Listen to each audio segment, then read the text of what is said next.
Hi అండి, అందరికీ good morning. ఇంకా వినాయకుడిని పెట్టుకున్నాం కదా నిన్న. ఈరోజు ఇంకా దీపారాధన చేయలేదు, చేయాలన్నమాట. బయట అయితే వర్షం పడుతుంది. ఇప్పుడే బయట అంతా కడిగి ముగ్గేసాను, ఇంకా లోన్ అంతా క్లీన్ చేసినాను అనమాట. మా పిల్లలు అయితే ఒక పక్క కూరగాయలు అయితే తీసుకున్నాను. అందులో గోంగూర మా ఫేవరెట్ అనమాట, తీసుకున్నాను. వాళ్ళు అయితే ఒలుస్తున్నారు.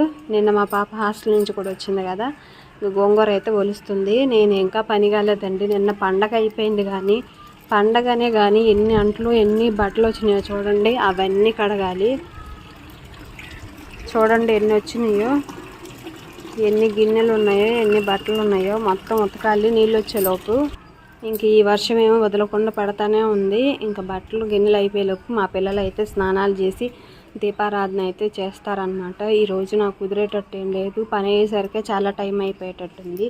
ముందు బయట కడిగి ముగ్గులు అయితే వేసాను. ఇల్లు చాలా వర్షం పడుతుంది కదా,